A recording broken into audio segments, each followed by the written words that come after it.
Okay, so yes, welcome back. And अब हम आते हैं अपनी सेकेंड क्लास ऑफ अकाउंट्स में। एंड हम अब बात करने वाले हैं सेकेंड मेथड की। एसएलएम हमने पढ़ लिया, क्वेश्चंस कर लिए, ठीक है। क्वेश्चंस भी हमने दो ही किए हैं अभी, बट और क्वेश्चंस भी उसके हैं, ठीक है। हम और भी क्वेश्चंस करेंगे, बट फॉर नाउ उसको वहां रोकते हैं एंड हम अपने नेक्स्ट मेथड पे आते हैं, which was second method, which is written down value method, ठीक है। इसको एक और नाम दिया गया है, वो है डिमिनिशिंग डिमिनिशिंग वैल्यू मेथड, ठीक है। एक और नाम दिया गया है, वो है रिड्यूसिंग बैलेंस मेथड, ठीक है। तो ये सब इसके नाम है। इसको हम शॉर्ट में प्यार से क्या बुलाते हैं? WDV, ठीक है। इसको हम शॉर्ट में क्या बुला रहे हैं? WDV, return down value method. SLM में हमने क्या किया था? एसएलएम में हमने एनुअल डेप्रिसिएशन निकाल लिया था, जो हमको हर साल उतने ही अमाउंट का कॉस्ट से माइनस करते जाना है, ठीक है। मतलब हमने ओरिजिनल कॉस्ट के ऊपर एक डेप्रिसिएशन का अमाउंट निकाल दिया एंड उसको हम हर साल माइनस करते जा रहे हैं, हर साल उसको माइनस करते जा रहे हैं, ठीक है। हर साल मतलब वो ओरिजिनल कॉस्ट पे निकला हुआ था, वो कॉस्ट ऑफ एसेट पे निकला था। उसमें क्या होता है, जो भी स्क्रैप वैल्यू है या जो भी लाइफ ऑफ एसेट है, उतने टाइम में वैल्यू की जो एसेट की जो अमाउंट होती है, कॉस्ट होती है, वो जीरो हो जाती है। ओके, अमाउंट जो है वो जीरो हो जाती है, ठीक है। हम ऐसे ही निकाल के चलते हैं कि 1 लाख है, 1 लाख है, हम 10 साल इसका डेप्रिसिएशन अगर चार्ज कर रहे हैं, तो कितना डेप्रिसिएशन चार्ज करेंगे? तो 10,000 रुपए से हम हर साल 10 ईयर के लिए, 10 ईयर्स के लिए चार्ज करते जाएंगे। 10 साल बाद वो 1 लाख जो रुपए है, वो कितना हो जाएगा? जीरो हो जाएगा, जीरो हो जाएगा। ऐसा करते हैं। ये तो हो गई एसएलएम की बात, जो अभी तक हमने करी है। अब बात करते हैं रिटर्न डाउन वैल्यू मेथड की। इसमें आप वैल्यू रिड्यूस कर करके हर साल डेप्रिसिएशन चेंज करते हैं। हर साल डेप्रिसिएशन का अमाउंट इसमें चेंज होता जाता है। हर साल इसमें डेप्रिसिएशन का चेंज होता जाता है। यहाँ पे आपको एक रेट ऑफ डेप्रिसिएशन देते हैं, रेट ऑफ डेप्रिसिएशन दिए जाता है, ठीक है। मान लो कि दिया है 10%, है ना। मान लो दिया है 15%, ठीक है। जो भी अमाउंट XYZ एक्सेट्रा कुछ भी दिया हुआ है, इतना आपको डेप्रिसिएशन का रेट दिया है और आपको ओरिजिनल कॉस्ट दी जाती है, ओरिजिनल कॉस्ट दी जाती है। तो आप ओरिजिनल कॉस्ट में से डेप्रिसिएशन का जो भी रेट है माइनस करोगे, फिर जो अमाउंट आता है यहाँ पे, जो अमाउंट जो यहाँ पे आ रहा है ओरिजिनल कॉस्ट में से, इसको आप बोलते हो बुक वैल्यू। बुक वैल्यू का मतलब होता है वो वैल्यू जो आपकी बुक्स में दिख रही है, वो वैल्यू जो आपकी बुक्स में दिख रही है। आपकी बुक्स में ये वैल्यू दिखेगी, 10% का डेप्रिसिएशन चार्ज करने के बाद एसेट की वैल्यू उतनी दिखेगी। फिर आप इस पे, इसके ऊपर 10% चार्ज फिर करोगे डेप्रिसिएशन हर साल, है ना। फिर ये जो वैल्यू आएगी, इसको भी क्या बोलेंगे? बुक वैल्यू, है ना। फर्स्ट ईयर में आपने 10% लगा दिया, फिर सेकेंड ईयर में फिर आपने 10% लगाया, ठीक है। किसके ऊपर लगाया? किसके ऊपर लगाया? इसके ऊपर लगाया। ये 10% आपने ओरिजिनल कॉस्ट के ऊपर लगाया था, फिर आप 10% लगाओगे इस वैल्यू के ऊपर जो माइनस होके आ रही है, ठीक है। फिर उसके बाद आप फिर 10% लगाओगे थर्ड ईयर में, किसके ऊपर? इस वैल्यू के ऊपर। ओके, फिर यहाँ से जो वैल्यू निकलेगी उसको क्या बोलेंगे? Book value. फिर से क्या बोल देंगे उसको? Book value. तो यहाँ पे आप रेट ऑफ डेप्रिसिएशन किस पे चार्ज करते हो? It is charged on the book value of asset. Asset की बुक वैल्यू के ऊपर चार्ज करते हो, एसेट की बुक वैल्यू के ऊपर चार्ज करते हो। इसको बोलते हैं डिमिनिशिंग वैल्यू मेथड। हर साल आपका 10% माइनस होने के बाद जो अमाउंट आ रहा है, मान लो यहाँ पे था 10 लाख, 1 लाख, सॉरी, 1 लाख था। 10% माइनस किया तो यहाँ पे अमाउंट कितना आ जाएगा? कितना आ जाएगा? 90,000। 90,000 पे 10% माइनस करोगे तो कितना आएगा? 9,000 आएगा। 10% 9,000 का कितना हो? 90,000 कितना होता है? 9,000। तो ये कितना हो गया? 81,000, राइट। फिर 81,000 पे 10% चार्ज करोगे तो ये कितना 10% हुआ? 8,100। अब इसको माइनस करोगे तो कितना होगा ये? 72 9 70,900। फिर इस पे 10% लगेगा तो कितना लगेगा, 7290, 10% रहेगा इसका। इस तरीके से हर साल जो डेप्रिसिएशन जो है स्टार्टिंग के ईयर्स पे ज्यादा अमाउंट से लगता है, और जैसे जैसे कम होता जाता है, जैसे जैसे वैल्यू कम होती जा रही है, बुक वैल्यू यहाँ पे कम होती जा रही है, 1 लाख से 90 हजार पे आई, 90 हजार से 81,000 पे आई, 81,000 72,000 पे आई, है ना। तो बुक वैल्यू जैसे जैसे कम होती जाती है, डेप्रिसिएशन भी कम होता जाता है ओवर द ईयर्स। पहले 10,000 लगा था, फिर 9,000 लगा, फिर 8100 लगा, है ना, फिर 7200 लगा। हर साल डेप्रिसिएशन का अमाउंट भी कम होता जा रहा है। तो इसको बोलते हैं रिड्यूसिंग बैलेंस मेथड। हर साल दोनों बैलेंसेस, फिक्स्ड एसेट का भी और डेप्रिसिएशन का अमाउंट भी, दोनों रिड्यूस होता जा रहा है 10-10% से। दोनों रिड्यूस होता जा रहा है 10-10% से। समझ में आया? इसमें प्रैक्टिकली कभी भी जो आपकी कॉस्ट वैल्यू है कभी जीरो नहीं हो पाती। एसएलएम में आपकी वैल्यू जीरो हो जाती है, क्योंकि आप कैलकुलेट उसको एनुअली इक्वली बांट के करते हो। यहाँ पे आप इक्वली नहीं बांट रहे हो। यहाँ पे अगर 2 रुपए बचा तो इस पे 10% लगाओगे, ठीक है। इस पे 10% लगाओगे तो 2 रुपए का 10% भी लग जाएगा, तो मतलब 0 0 0 पे भी चलता रहेगा वैल्यू। बट वो कभी जीरो प्रैक्टिकली होता नहीं है। जीरो प्रैक्टिकली कभी हो नहीं पाता है। समझ में आया? क्या ये क्लियर है? अब ये तो अपन ने थ्योरी की बात कर ली। अब इसको समझने के लिए क्या करना पड़ेगा? इसको समझने के लिए हमको क्वेश्चन करना पड़ेगा। बिना क्वेश्चन के ये समझ में नहीं आने वाला है। तो लेट्स टेक एन एग्जाम्पल। एक अच्छा सा छोटा सा एग्जाम्पल लेते हैं।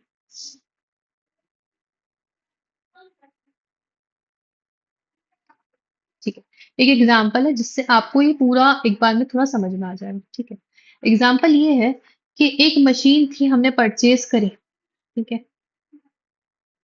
मशीन थी जो हमने परचेज करी। परचेज कब करी, यहाँ डेट लिख देती हूँ मैं इसकी। 1 अप्रैल 2019 को परचेज करी। ठीक है, कितने की ली थी? ये थी 2.5 लाख रुपए की। ओके, ठीक है। On 1 October 2019 another machine was purchase for 1,50,000। इनने बोला कि फर्स्ट मशीन ये हो गई, एक और मशीन परचेज करी, उसको बोल देंगे अपन सेकेंड मशीन।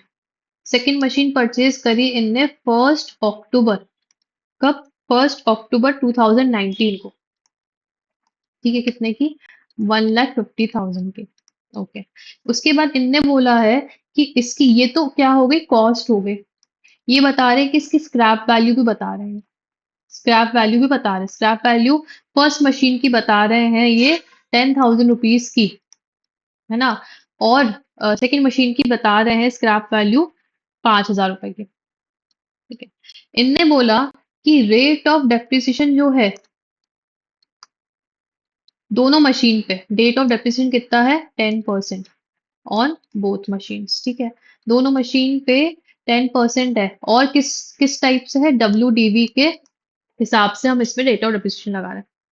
अब इनने बोला कि मशीनरी अकाउंट बताओ कि 2000 शो मशीनरी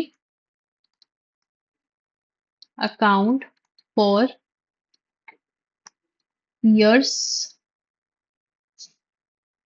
2019, 2020 एंड 2021। 3 साल का बता रहे हैं। ठीक है, 3 साल का बता रहे हैं। ओके, ठीक है। ठीक है, हमको बोला है कि ये, अब सबसे पहले क्वेश्चन समझो कि कॉस्ट आपको दो मशीन की, यहाँ पे दो मशीन को कैलकुलेट करना। दोनों की कॉस्ट दी हुई है, स्क्रैप वैल्यू दी हुई है, और रेट ऑफ डेप्रिसिएशन भी दिया हुआ है। WDV जब निकालते हैं, हमको स्क्रैप वैल्यू का यहाँ पे कोई काम ही नहीं है अभी। अभी हमको यहाँ पे कोई काम ही नहीं है स्क्रैप वैल्यू का, क्योंकि हमको रेट ऑफ डेप्रिसिएशन दिया हुआ है। रेट ऑफ डेप्रिसिएशन दिया हुआ है ऑलरेडी। तो हम तो डायरेक्ट कॉस्ट के ऊपर डेप्रिसिएशन का रेट लगा देंगे, हमको स्क्रैप वैल्यू से कैलकुलेट करना ही नहीं है, क्योंकि हमको यूजफुल लाइफ भी नहीं पता अभी तो इसकी, है ना। तो हम स्क्रैप वैल्यू से कुछ भी नहीं करेंगे। हम क्या करेंगे, डायरेक्ट रेट ऑफ डेप्रिसिएशन उठाएंगे और कॉस्ट से लगाते जाएंगे। ठीक है, अब पहले पहले मशीनरी अकाउंट बनाने के पहले एक बार खुद का कैलकुलेशन हम कर लेते हैं। वर्किंग नोट बनाते हैं एक। ठीक है, वर्किंग नोट में क्या लिखेंगे, क्या बना रहे हैं हम, मशीन की टेबल बना रहे हैं, मशीनरी एंड डेप्रिसिएशन टेबल। ठीक, ये बनाते हैं। अब यहाँ पे मैं दोनों मशीन की बात करूँ ना, मशीन फर्स्ट मशीन की एंड सेकंड मशीन की, दोनों मशीन की बात यहाँ पे मैं कर रही हूँ। यहाँ पे हम टोटल भी निकाल लेते हैं, टोटल डेप्रिसिएशन कितना लगेगा। अब फर्स्ट मशीन सेकंड मशीन हो गया। सबसे पहले तो ओरिजिनल कॉस्ट क्या है मशीन की, दोनों मशीनों की ओरिजिनल कॉस्ट बता दो। ओरिजिनल कॉस्ट है मशीन की कितनी कितनी, इसकी है 2.5 लाख, इसकी है 1.5 लाख। ठीक है, ओके। फर्स्ट ईयर क्या है हमारा, 2019 है ना, 1 अप्रैल 2019 से। तो हमारा ईयर है डेप्रिसिएशन लगेगा फॉर द ईयर 2019 2020। ये हमारा फर्स्ट ईयर है। कितने से चार्ज होगा, 10% ऑन कॉस्ट। फर्स्ट ईयर में 10% ऑन कॉस्ट से चार्ज होगा। लेस करेंगे डेप्रिसिएशन, लेस का साइन लगा देते हैं। 2.5 लाख का 10% कितना हुआ, 25,000। ठीक है, ये बताओ कि सेकेंड मशीन को हमने इसको, अच्छा इसको परचेज किया कब किया है, 1 अप्रैल को 2019 को परचेज किया। ठीक है, और इसको परचेज किया 1 अक्टूबर 2019 को। अब एक बार क्लिक हुई होगी आपको कि ये 1 अप्रैल 19 से 31 मार्च 20 तक का 1 साल का डेप्रिसिएशन तो यहाँ पे लग जाएगा फर्स्ट मशीन में, क्योंकि हमने 1 अप्रैल को खरीद ली है। सेकेंड मशीन तो हमने हाफ ईयर के बाद खरीदी है, मतलब हमने कितने महीने इसको यूज किया है उस ईयर में 19-20 में, अक्टूबर नवंबर दिसंबर जनवरी फरवरी मार्च, 6 महीना यूज किया है। मतलब हम कितने से डेप्रिसिएशन लगाएंगे, 6 मंथ से लगाएंगे। कैसे लगेगा इसका डेप्रिसिएशन, यहाँ पे कैलकुलेट कर लेते हैं। इसको कैलकुलेट करें, 1,50,000, इस पे हम 10% का डेप्रिसिएशन लगा रहे हैं, इनटू कितने महीने के लिए, 6 डिवाइडेड बाय 12, इतने के लिए। तो कितना आएगा ये आएगा 15,000 इंटू डिवाइड बाय 2 है ना, 15,000 डिवाइड बाय 2 होगा 7,500। तो इस साल का डेप्रिसिएशन इसका कितना होगा, आधा डेप्रिसिएशन लगेगा, 7,500। ठीक है, ये तो मैं 10% से फर्स्ट ईयर में निकाल लिया, फर्स्ट ईयर में निकाल लिया। इसका टोटल कितना हुआ डेप्रिसिएशन का, ये हो गया टोटल डेप्रिसिएशन 32,500 का। ओके, अब बात करते हैं सेकेंड ईयर की। अब यहाँ पे हम लिखते हैं बुक वैल्यू, या इसको एक और चीज बोलते हैं WDV, return down value. Return down value मतलब कि जो वैल्यू थी हमने उसको रिटर्न डाउन कर दिया डेप्रिसिएशन से, अब जो वैल्यू आ रही है उसको बोलते हैं return down value. 2.5 lakh minus 25,000 कितना हो रहा है, ये माइनस का साइन होता है ना ऐसा। ठीक है, 2.5 लाख माइनस 25,000 कितना होगा, 2,25,000। और 1.5 लाख माइनस 7,500 कितना हुआ, 1,42,500। ये है हमारी बुक वैल्यू। समझ में आ गया, ये हमारी क्या है, बुक वैल्यू। अब जो आगे की डेप्रिसिएशन लगेगा वो किस अमाउंट पे लगेगा, इस अमाउंट पे आगे का डेप्रिसिएशन लगेगा। हम पहले क्या करते थे, इस अमाउंट से हमने एक डेप्रिसिएशन कैलकुलेट किया, हर साल उतना उतना लगाते गए SLM में।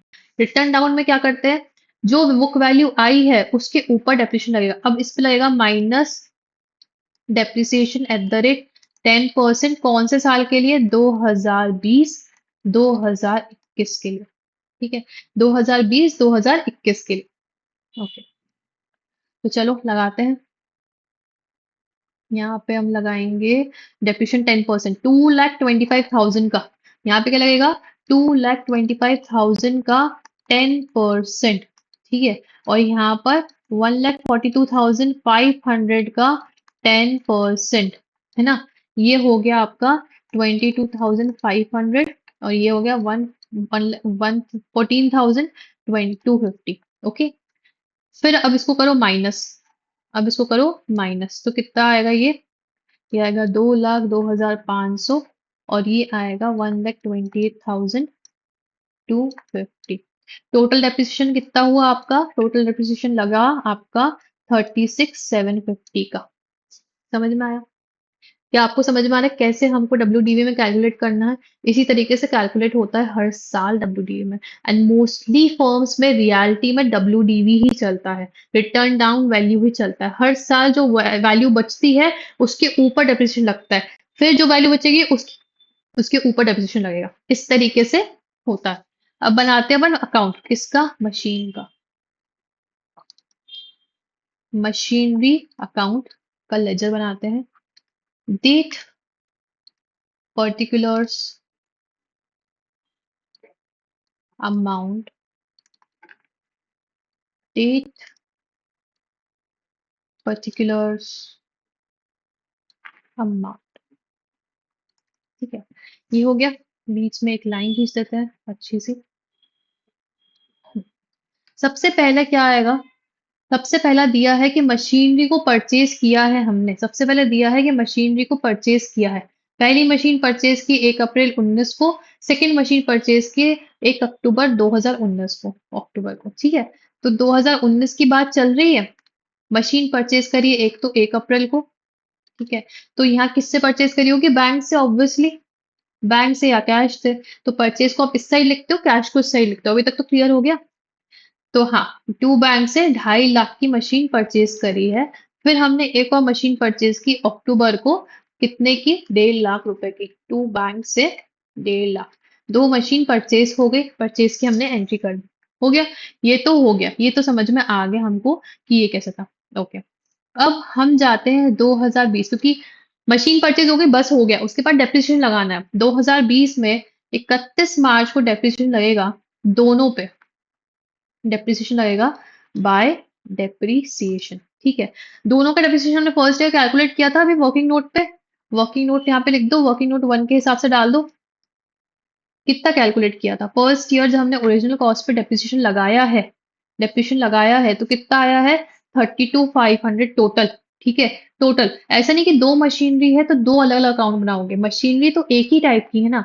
अगर एक मशीनरी होती, एक फर्नीचर होता, एक प्लांट होता, तो आप अलग अलग अकाउंट्स खोलते। बट मशीन अकाउंट है, दूसरी मशीन ही खरीदी है, तो कहाँ पे जाएगी, वो मशीनरी ही में ही जाएगी, उसी में ऐड ऑन होती रहेगी, है ना।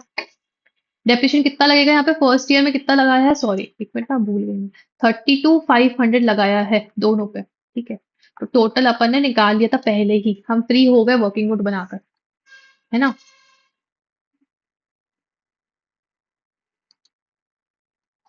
ठीक है, तो ये डेप्रिसिएशन लगा दिया। अब किस साइड कमी है, इस साइड कमी है, ऑब्वियसली हमारे क्रेडिट साइड कमी है। तो हम यहाँ पे क्या करेंगे, बाय बैलेंस, सॉरी यहाँ पे बाय बैलेंस कैरेट डाउन। ठीक है, कितना हुआ, 32,000, इतने में से ये टोटल कितना हो गया, ये तो टोटल हो गया आपका 4 लाख, है ना। 4 लाख में से ये डेप्रिसिएशन फटाफट माइनस कर लो अपने कैलकुलेटर्स में। तो ये हो गया 3,67,500, और यहाँ पे टोटल कर दो, कितना हो गया, 4 लाख हो गया। ठीक है, 4 लाख हो गया। ओके, अब जाते हैं नेक्स्ट ईयर में, नेक्स्ट ईयर हमारा आएगा 2020, 2020 आएगा। ओके, इस साल में एक एक मशीन हमने इस टाइम खरीदी, एक मशीन इस टाइम खरीदी, दोनों का हमने डेप्रिसिएशन कैलकुलेट करके अलग कर दिया। ओके, अब हर साल 10% लगना है मशीनरी पे, तो आप टोटल पे कैलकुलेट करो, अलग अलग मशीन्स पे कैलकुलेट करो, बात तो सेम ही होने वाली है ना, बात तो सेम ही होगी। अब आपको साल भर का डेप्रिसिएशन कैलकुलेट करना है, यहाँ पे कुछ भी आपको बाइफरकेट नहीं करना कि कितने महीने में हमने उसको यूज किया, कितने महीने यूज नहीं किया, क्योंकि हम उसको पूरे साल ही यूज करने वाले हैं, क्योंकि एक बार तो हो चुका है फर्स्ट ईयर का, अब हर साल हम उसको यूज करते रहेंगे, है ना। 2020 फर्स्ट अप्रैल की बात करते हैं। फर्स्ट अप्रैल पे हम क्या कर रहे हैं, फर्स्ट अप्रैल में लेके आ रहे हैं टू बैलेंस ब्रॉड डाउन। कितना बैलेंस आएगा, 3,67,500, ये बैलेंस आएगा। 2021 की बात करेंगे अब, 31 मार्च की, जब हम डेप्रिसिएशन लगा रहे हैं, यहाँ लगाएंगे बाय डेप्रिसिएशन। वैसे तो हमने सेकंड डेप्रिसिएशन भी कैलकुलेट करके रखा था, बट अगर तुम इस वैल्यू पे भी 10% लगाओगे तो भी उतना ही आएगा, 36,750। ऊपर जाके देखो सेकंड ईयर में कितना था, 36,750। ठीक है, समझ में आ गया कैसे लग रहा है डेप्रिसिएशन, क्या ये क्लियर है। अब इसको भी यहाँ बंद कर दो, अकाउंट को 2021 का ही बना लिया हमने। यहाँ पे टोटल हमारा हो रहा है 3,67,500।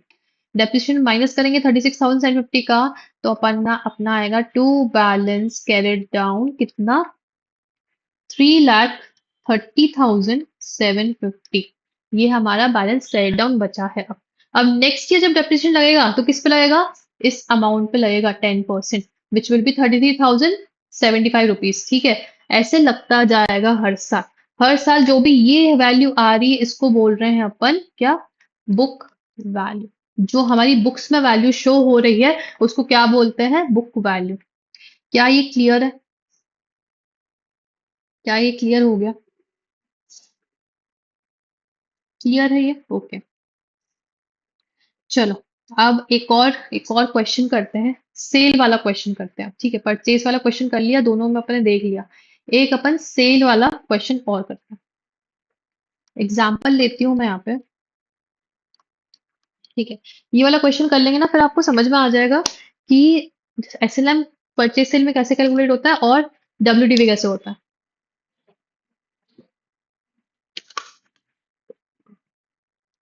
क्या डब्ल्यूडीवी भी इजी लगा आपको? इतना कुछ बड़ा है ही नहीं, डेप्रिसिएशन काफी इजी है।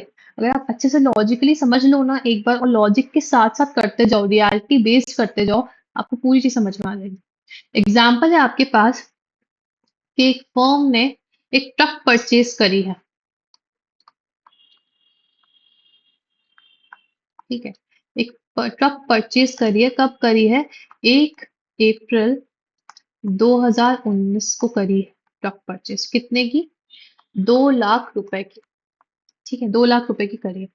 डेप्रिसिएशन चार्ज हो रहा है 20% हर साल। ठीक है, डेप्रिसिएशन चार्ज हो रहा है 20% हर साल, एंड डब्ल्यूडीवी मेथड से हो रहा है। डब्ल्यूडीवी मेथड से हो रहा है। इस ट्रक को हमने सेल कर दिया। Truck was sold. कब सेल हुई है ट्रक? हमने सेल करी है 1 अक्टूबर 2020 को। सेल कर दी ट्रक कितने की? 1,60,000 की। ठीक है, हमको क्या बोला गया? हमको प्रिपेयर करना है ट्रक का अकाउंट 3 साल का, फॉर 3 इयर्स। 3 साल का ट्रक का अकाउंट प्रिपेयर करना। चलो ठीक है। ठीक है, समझ में अभी तो हमें जो एसएलएम से पढ़ा था उससे हमको थोड़ा क्लियर हो गया है कि ये जो है ट्रक जो है, ये मिड ऑफ द ईयर अक्टूबर में सेल हुई है, तो इस साइड का डेप्रिसिएशन तो लगा देंगे, बाद का डेप्रिसिएशन नहीं लगाएंगे। 2020 अक्टूबर में सेल हुई है 2020 में, तो 2020-21 हमारा ईयर है, तो हमने जो फर्स्ट 6 मंथ्स है उसका डेप्रिसिएशन लगा के फिर सेल करेंगे। ये तो पता है, तो डायरेक्ट अपन क्या ट्रक का अकाउंट बना ले? यहाँ पे ट्रक का अकाउंट बना ले। चलो, ट्रक का अकाउंट डायरेक्टली बना लेते हैं, है ना। इससे क्या होगा, अपन को डायरेक्ट भी समझ में आएगा कि कैसे अपन डायरेक्ट क्वेश्चंस को सॉल्व कर सकते हैं। एक बार मैं लेजर लिख लूं यहाँ पे। Date particulars amount, date particulars amount. ठीक है, ये हो गया। चलो, लेजर की लाइन खींचने बीच की।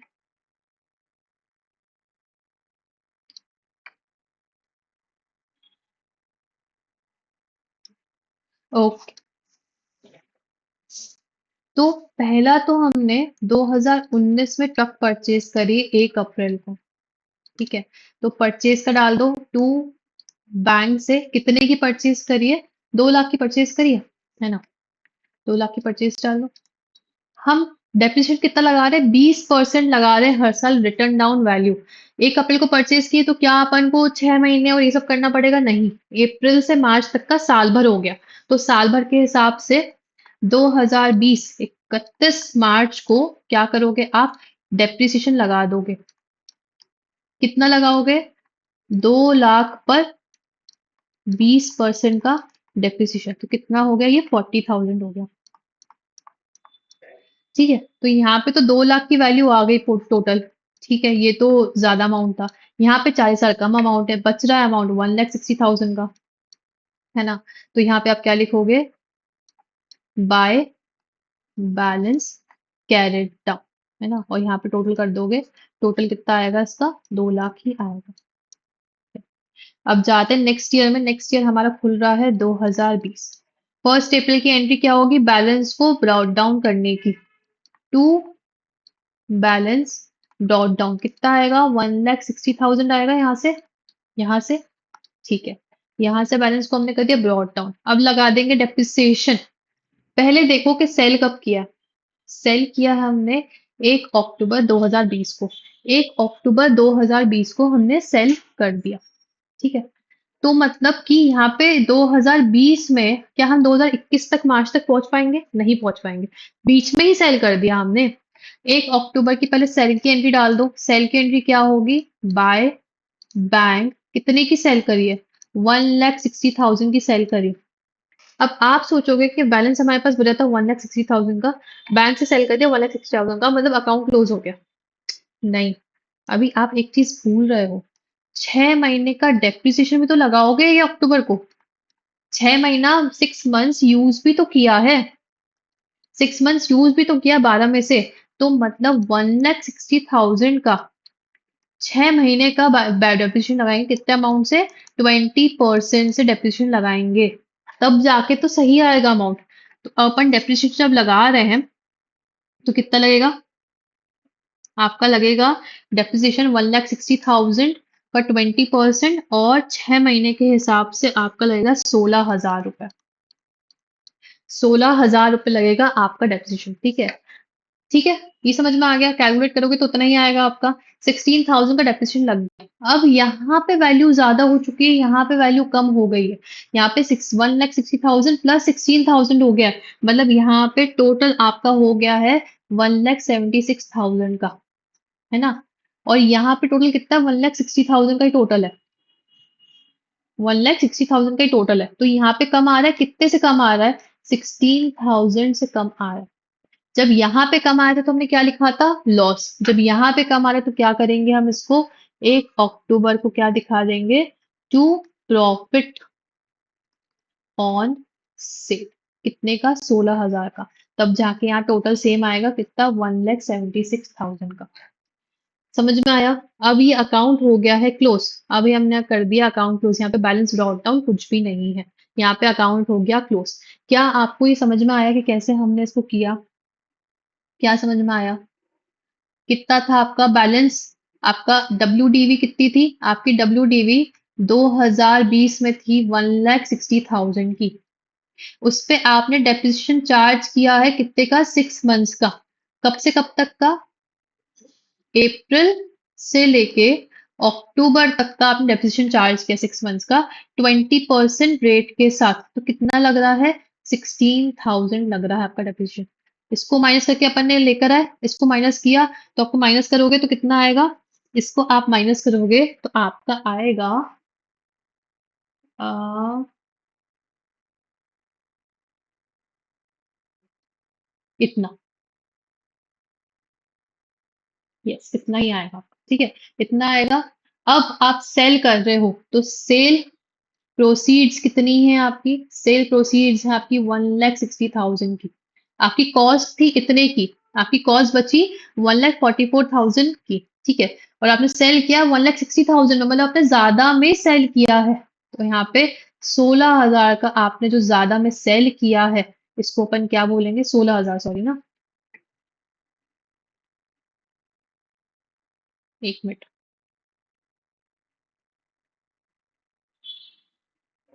16,000 में जो सेल किया है इसको अपन क्या बोलेंगे? प्रॉफिट ही तो बोलेंगे। ये तो लॉजिकल है, लॉजिकल है कि हम उसको प्रॉफिट ही बोलेंगे। प्रॉफिट ही बोलेंगे। Right. Okay.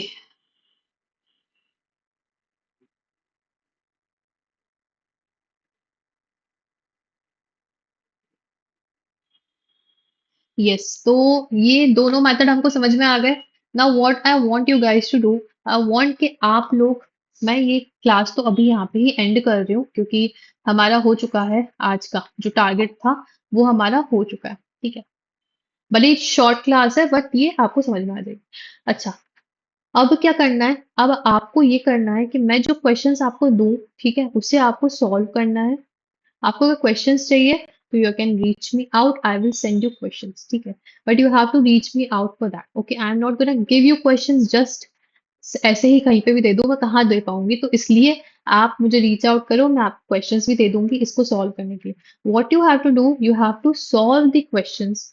You have to come up कि क्या उसमें नई चीज आई है ना। क्या आपको खुद फिगर आउट करना पड़ेगा। जब आप खुद करना स्टार्ट करोगे तो आप डेवलप करोगे अपने आप को खुद ही। है ना? जो भी उसमें कुछ दिक्कत आती है, you can reach me out, फिर मैं आपको बता सकती हूँ कि उसमें क्या दिक्कत है, उसमें क्या दिक्कत है, कैसे उसको सॉल्व करना है, एंड वो चीज़ को अपन एक बार डिस्कस करेंगे फिर यहाँ पर बैठ के। Okay, so what you have to do, आपको मॉड्यूल से एक बार पढ़ना है कि मॉड्यूल में क्या-क्या है, मॉड्यूल के क्वेश्चन सॉल्व कर लो। What is your homework after that, this CSET वालों के लिए, कि आपको अपनी मॉड्यूल ओपन करनी है और उसमें जितने भी इलस्ट्रेशंस हैं या एग्जाम्पल्स हैं, इलस्ट्रेशंस एंड एग्जाम्पल्स दिए हुए हैं, किसके, एसएलएम के एंड डब्ल्यूडीवी के, दोनों के आपको सॉल्व करने हैं, दोनों के आपको सॉल्व करने हैं। नेक्स्ट नेक्स्ट वाली जो क्लास है उसमें अपन आंसर डिस्कस करेंगे। नेक्स्ट क्लास में क्या करेंगे, अपन उसके आंसर्स डिस्कस करेंगे। तो आपको अभी क्या करना है, आपको करना है उसके क्वेश्चन सॉल्व जो है। ये आपका क्या है, ये आपका है होमवर्क। और जो कोई अदर सीएसईटी के नहीं, कोई और स्टूडेंट्स हैं वो चाहे तो आईसीएसआई टाइप करके, आईसीएसआई स्टडी मटेरियल टाइप करोगे सीएसईटी का, है ना, तो आपको मिल जाएगा वहां पे फंडामेंटल ऑफ अकाउंटिंग करके बुक होगी। सेकंड पेपर नंबर 2 है ये, पेपर नंबर 2 मिल जाएगा फंडामेंटल ऑफ अकाउंटिंग करके। उसमें जाना, उसमें डेप्रिसिएशन चैप्टर नंबर 4 है, वहां पे जाके क्वेश्चंस आपको मिल जाएंगे। तो आप चाहो तो वहां से भी कर सकते हो, इफ आप सीएसईटी के बच्चे नहीं हो। अगर सीएसईटी वाले हो तो आप तो डायरेक्टली जाके कर सकते हो। ये आपका होमवर्क है, ये आपको करना है। ओके, ये आप करके आइए, फिर नेक्स्ट क्लास में अपन डिस्कस करेंगे, नेक्स्ट क्लास में या उसके बाद की क्लास में डिस्कस करेंगे। ओके, तो अपन क्या आधे चैप्टर में पहुंच चुके हैं, अपन कहाँ तक पहुंच चुके हैं, एक बार नोट्स भी देख लेते हैं। अ, अपन पहुंचे हैं,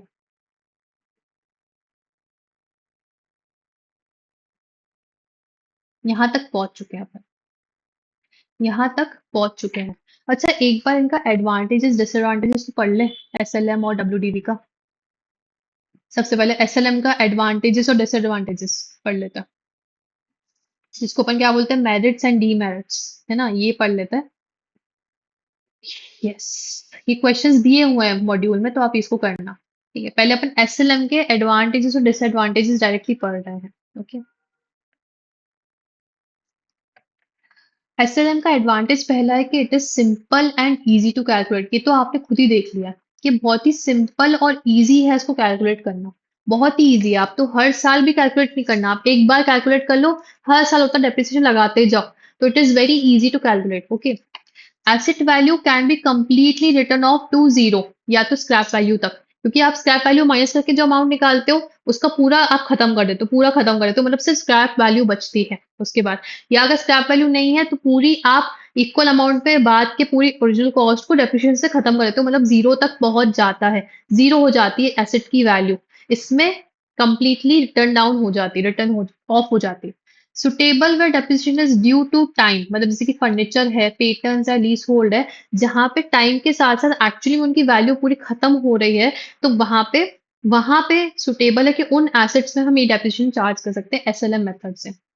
नो चेंज इन रेट और amount over the full useful life of asset, पूरे साल भर, मतलब जब तक उसकी यूजफुल लाइफ चलेगी तब तक उसके रेट ऑफ डेप्रिसिएशन में कोई चेंज नहीं आएगा, उसकी डेप्रिसिएशन के अमाउंट में कोई चेंज नहीं आएगा। जो हमने ओरिजिनल कॉस्ट के ऊपर निकाल लिया है एक बार डेप्रिसिएशन, मतलब वो हर साल उतना उतना फिक्स अमाउंट लगता जाएगा, वो कभी बीच में चेंज नहीं होने वाला है। Balance sheet value is reasonably fair each year, मतलब हर साल उतने अमाउंट से हम कम करते जा रहे हैं तो रीजनेबली फेयर लगती है आपको। ठीक है, डिसएडवांटेजेस क्या है, कि हम अज्यूम कर रहे हैं कि asset is equally useful through out life, illogical for most assets. ऐसा नहीं होता कि हमने हर साल एसेट को उतने ही अमाउंट से यूज किया है।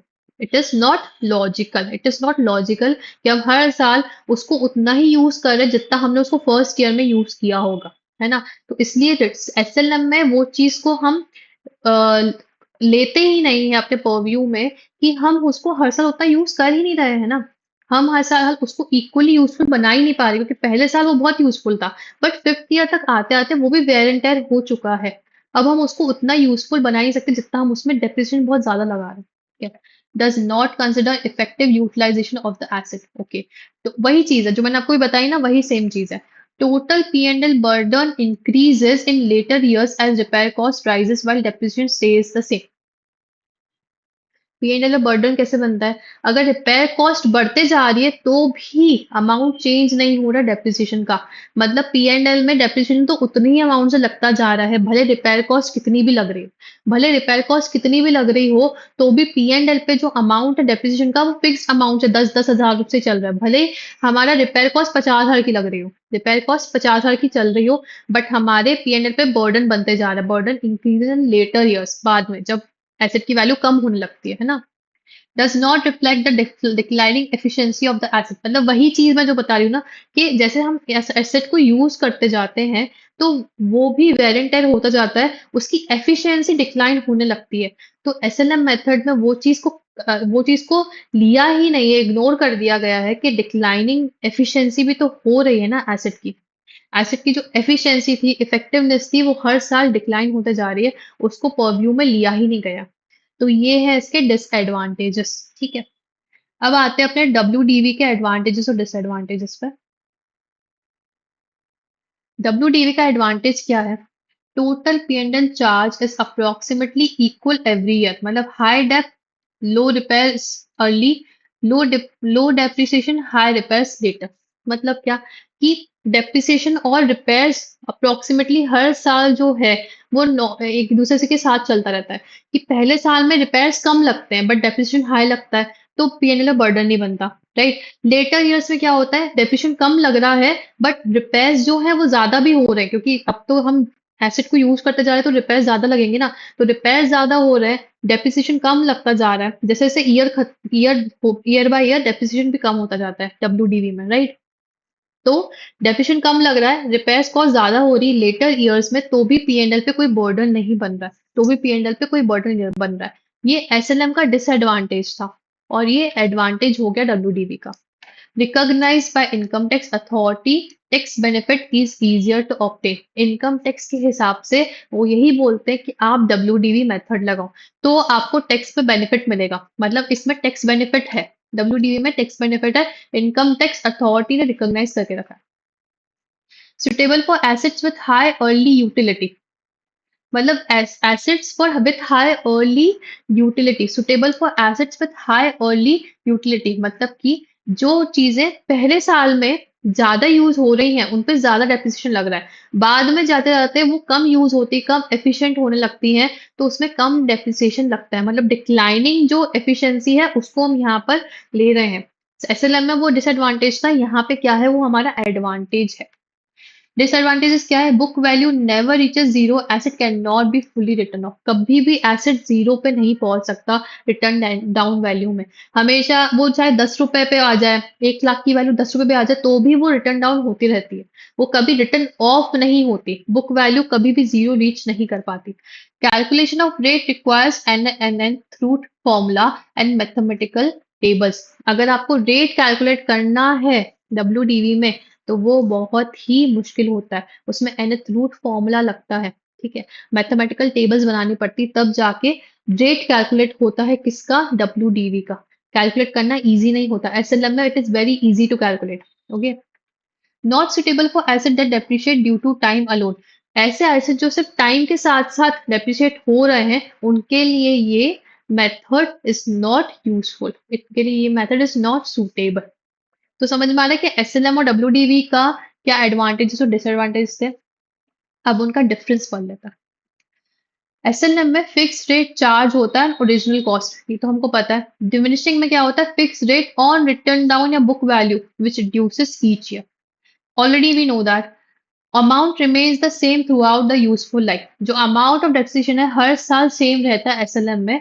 एंड डिमिनिशिंग मतलब डब्ल्यूडीवी में क्या रहता है? Goes on decreasing year after year, हर साल अमाउंट भी डेप्रिसिएशन का डिक्रीज होता जाता है। P&L burden increases in later years, repair cost जैसी राइज होता है while depreciation stays equal। Depreciation तो इक्वल अमाउंट चल रहा है, रिपेयर कॉस्ट बढ़ते जा रही है, तो P&L बर्डन बढ़ता जाता है। बट डिमिनिशिंग में वो नहीं होता, यहाँ पे अप्रोक्सीमेटली इवन। जब स्टार्टिंग ईयर्स में डेप्रिसिएशन हाई है तो repair cost zero, repair cost कम है। लेटर ईयर्स में डेप्रिसिएशन जब कम लगता है तो रिपेयर कॉस्ट ज्यादा रहती है, तो P&L पे बर्डन नहीं बनता है। बुक वैल्यू यहाँ पे जीरो हो जाती है, यहाँ पे नेवर बिकॉम जीरो, क्योंकि mathematically approaches but never reaches zero. Mathematically approach तो कर रहे हैं बट कभी भी वो डब्ल्यूडीवी में जीरो रीच नहीं कर पाती। But but straight line method में जीरो हो जाती है या इक्वल टू स्क्रैप वैल्यू हो जाती है at the end of the useful life. Calculation इसकी सिंपल और स्ट्रेट फॉरवर्ड है, बट डब्ल्यूडीवी की कैलकुलेशन हम nth रूट फॉर्मूला से करते हैं, जो कि आपको भी नहीं पता है। और मैं ज्यादा इसको ज्यादा कॉम्प्लिकेट नहीं करना चाहती हूँ, आपको ये कैलकुलेट करना अभी नहीं आएगा, ठीक है। जहाँ पे रिक्वायर्स मैथमेटिकल टेबल्स, तो ये थोड़ा सा ज्यादा हार्ड है। Suitability, repair charges less, obsolescence not frequent, तो फर्नीचर और लीजफुल जो टाइम के साथ साथ खराब हो रही उधर पे जाता है। Repair charges increases with age, obsolescence is a factor, मतलब मशीनरी और व्हीकल जो कि टाइम के साथ साथ ट्रेंड खत्म होते जा रहा है, एफिशिएंसी खत्म होती जा रही है, तो वहां पे डब्ल्यूडीवी मेथड ज्यादा यूज आता है, जहाँ पे एफिशिएंसी डिक्लाइन होते जाती है। ओके, ये तो आपको समझ में आ गया एसएलएम और डब्ल्यूडीवी के बीच में क्या डिफरेंसेस थे। अच्छा, अपन ने दो मेथड्स तो पढ़ लिए, उसके अलावा ना बहुत सारे मेथड्स हैं, बहुत सारे मेथड्स हैं। Uniform charge method, declining charge method, other methods, ठीक है।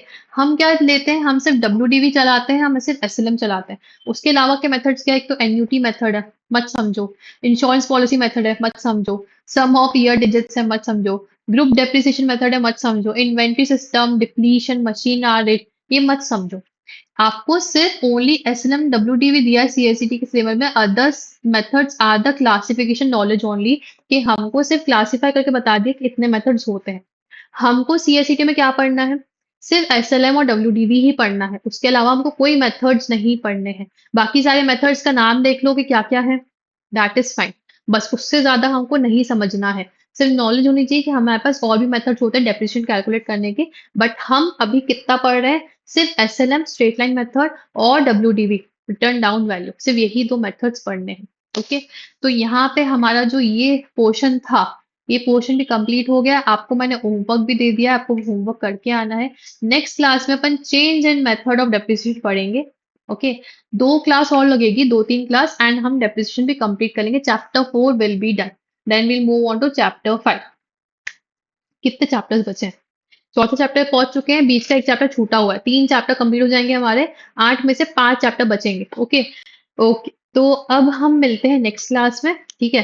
एंड नेक्स्ट क्लास में अकाउंट्स की जब भी हम देखेंगे तो चेंज एंड डेप्रिसिएशन मेथड में जाएंगे। कल हम मिलेंगे, तब कल हम इकोनॉमिक्स एंड बिजनेस लॉ पढ़ने वाले हैं दोनों क्लासेस में। ओके, सो मिलते हैं कल, तब तक के लिए बाय बाय।